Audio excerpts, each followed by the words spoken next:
Namusengera bakonfwa konse kuntu baletambira obunkolanyo obu amashina yandinga penne mu Michael Cheta kanshina paushikwa lero twalakonkanyapo okusambirira pesambiro Yesu iliyo twaima ya youth ministry in church yaba youth ministry in church elio twalibulapo sub theme isoso kutilati imisepela mu Cilonganino nangu musepela mu Cilonganino ndemona twalipangako almost amapati ayali 5 tuli akanshipali pati 6 ndemona kanshipali amapati yo twapangako yonsaya twalisambirira ifyo musepela ishulya musepela lipiribula teapopeka twalisambirishiwa ifyo musepela omwe na Kristo alingiri okukwata conduct ifyo alingiri okusosana emifwalire kabi twalisambira n'ifyo musepela oshapokerera Kristo alingiri okutontonkanya n'okwishiwa panshitailya aleposa aleonaola mwisonde kabi twalisambirira na papyo nomba youth group chipiribula mu Cilonganino n'olubali lwa youth group eryo n'amarozi ya youth group. Apart from that, we also learned that youth group yaba independent from the church leadership awe twalisambira ndemo na muri yo musango pabushiku bwa lero twalayenda na theme akamutwefya kanono akaleso sokutilati the role of the church leaders to the youth groups, the role of the church leaders to the youth groups or to the youths in church. Ati umulimo wa ntungulushi shacilonganino umulimo wa Cilonganino kumone ntungulushi ukulosha kubana abanono abali mushinku wabu musepela nangu abakalamba kwa abali mushinku wabu musepela mulimo nshi chakwata Cilonganino nangu mulimo nshi wakwata ntungulushi nangu mulimo nshi wakwata ashima pepo nangu ba pastor kukutungirira ishi mishinku ishiri mu musepela efintu efe twalaisho kusambira po pabushiku bwa lero nga fintu peni ne Michael Cheta emashina yandi tatwalabele mbo twashintirenge ekishinte kabiriri abanga foundation epo tufumya amasambiro Yesu yonsaya ili aba muri Proverbs chapter 22 verse 6 elembo lyo twenda nalyo nalali berenga kwena ilembo ilembo lireso sokutilati train a child in the way he should go and when he is old he will not turn from it. Kanshirilembo yaba muri Proverbs chapter 22 verse 6. Train a child in the way he should go and when he is old he will not turn from it. Emalembo kweshokote tulamuchibembanga fintu byonse tuchita tulesokwe bati kanshomu aneri achiriumwa ichengakula ekafuma muri lyanshira kanshi emashiwi eyo twenda nayo pamonga fintu pabushikwa lero nga fintu ndandire mukusoso kutira tulelanda pali the role of the church towards the youth groups in church ati mulimo wa ntungulushi ne Cilonganino kusuntinkana nangu kulolenkana kumisepele shiri mu Cilonganino ichakubalirapo the role of the church leadership towards the youths nangu ukulosha kubana abanono it's to feed them kubalisha nomba the question comes back again ukubalisha efya musango nshi tefya kulya fyendela ndapa yo it's to feed them the word of God. That is the first primary role of the church. Ama church elders, ama church pastors wonse depending na Cilonganino mwabe fyo babete ntungulushi inchito bakwata primary target kumisepeleshi kubafunde chebo chakwalesa okufunde emisepele chebo chakwalesa, meaning teaching youth the word of God. That is the primary function or primary role of the church leadership towards kumisepela.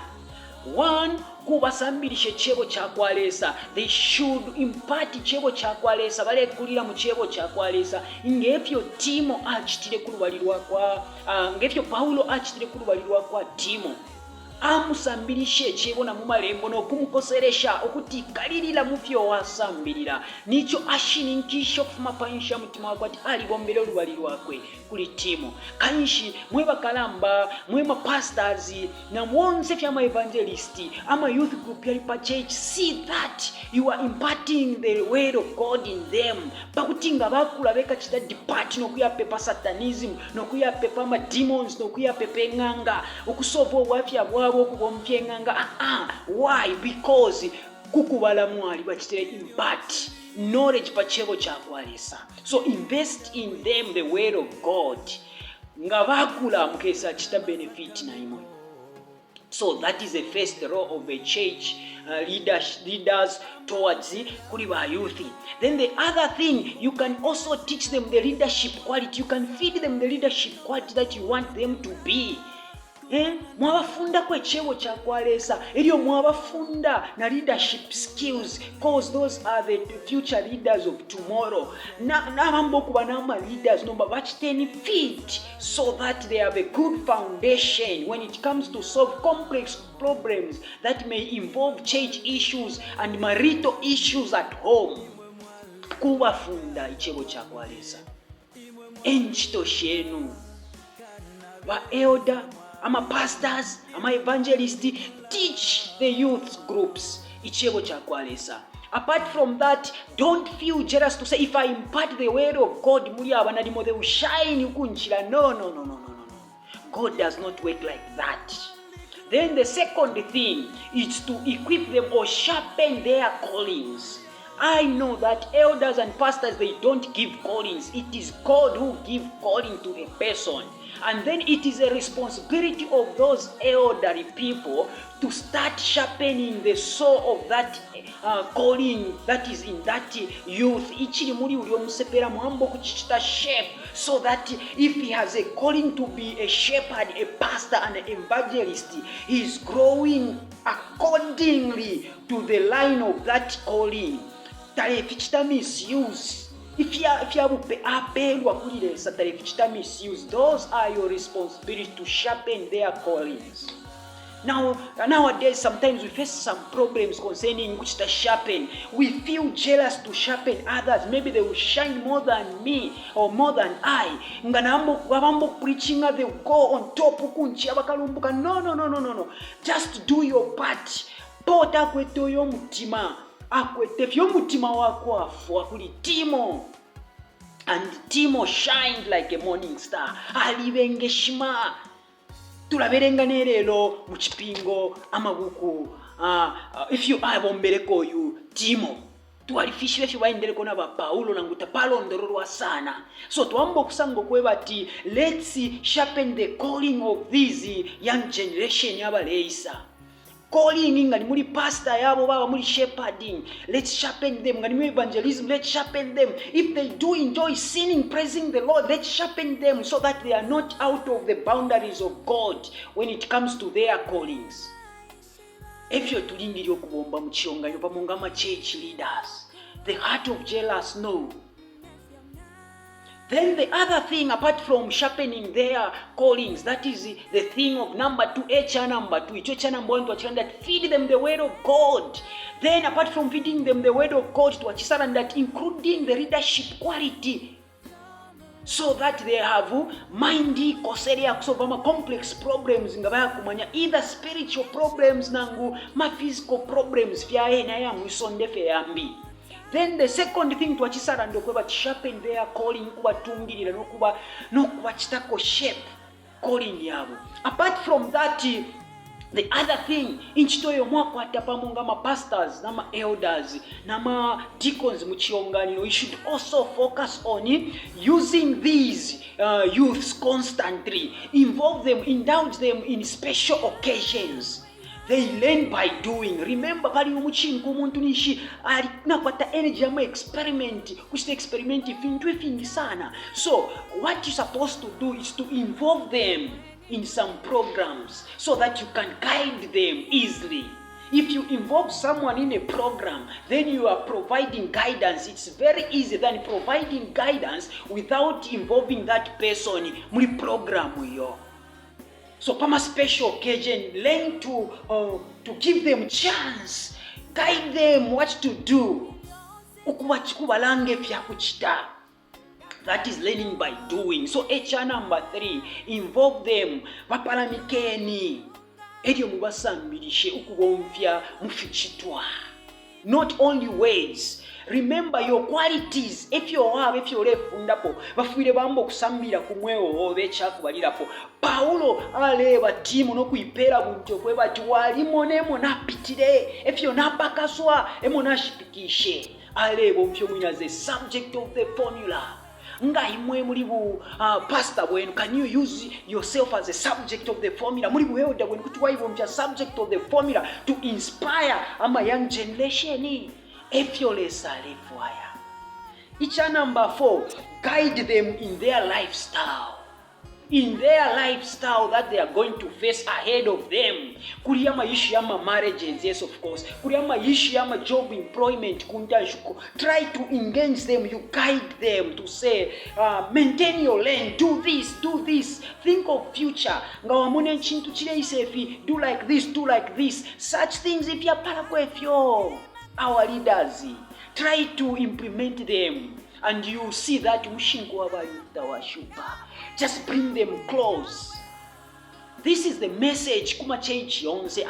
It is not only to kuti church feimona kuma church yes yonse. I may count by SDA, I may count by Catholic, by Anglican, by Zaoga, by Pentecostal churches. Yonse fyama churches. Mwalibo mushinko aba youth.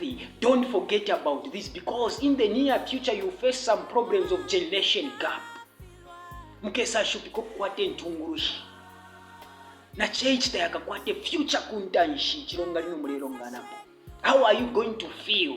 Nga mwasanga ticho mwale bombera po muchiwami bwino chikwate future kuntanshi chaisabo ngoloka, because you never spend time, you never had time okuchita prepare abayikunuma. Ngatuwaberenga muri Titus chapter 2 verse 4 to 6 tulesanga okwebati ababana kashi bakalambana bombi bakalamba bale bachitako remind if yakupekanya ababana pali future ahead concerning ama marriages, concerning lifestyle yabo bala chita encounter pantanshi. So twapende pintu ndemona ifili 4. Number 1 twachisa so kwebati feed them what? The word of God. No ule bachita feed ababantu afuire aba muntu akwate chabupe, not any other person. Remember, you are building the generation which will be the future leaders, who will be the future leaders. So don't use any kind of a person to say chikuru fyali bapa position, you say you kangalire kuli chichimungwe. No. That's wrong. For any muntu equipped among your leaders to say this one has got the calling and the gift from God. Not man-made gift, no. The gift from God. Ewambo kwangalira ababana okubakusha mubalingiri okuba. Eule bafunda. Apart from that, tuachisa sosoko, but you can also impart or feed them what? Ama leadership quality, ama leadership skills. Number 2, we said sharpen their calling. To sharpen their calling, it is your responsibility ukuchita sharpen ukubanona mubwite baitwamo kulilesa. Apart from that, what said that try to engage them, involve them in special occasions so that they may learning by doing. Bale samira mukuchite fintu. If you to samire po icha kulekeresha twachisa samiro kwebati guide them in their lifestyles. Muma marriage, in terms of marriages, education, and also other lifestyles. If you are don't engage yourself in this business. Teach them, don't feel jealous to say maybe next time or in the near future they will shine more than if you're on shine. That's not the heart God wants us to have. Kanshi mwisambirirwe eli twala chitana conclude. Verse twala berenga ndemo muri Ephesians chapter 6 verse 1 to 4. Ephesians chapter 6 verse 1 to 4. Katuberenge chipingo tumone efyo chiretwe batusambirire mu ebintu na fimbi pakuti twishibe fya kukansha abana be. So na ifo fwe bale kansha, how we can respond.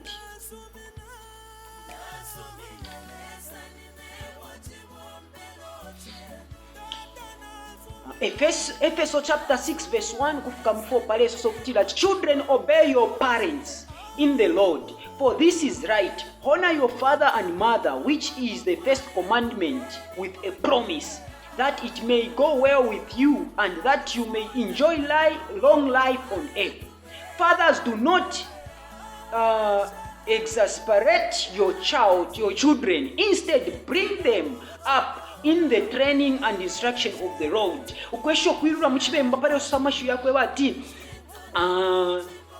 mwebana beleni kuba fyashi na nkwate ni chumfuira kuba fyashi ichi efunde ili akwate chirayo ukufumafye na kukale kabiri pakuti mukekale nshikushingi pano pesamba ili esonde eliyo kabiri na imwe mweba fyashi. Don't provoke your children, instead bring them up and train them and instruct them in the way of the Lord. Ati mwaimwe mweba fyashi mubakushe nokuba kumbirira mwibalufyanya kuti bafume basalangane babikeni chapa mpokti bakulire muishira yakwalesa.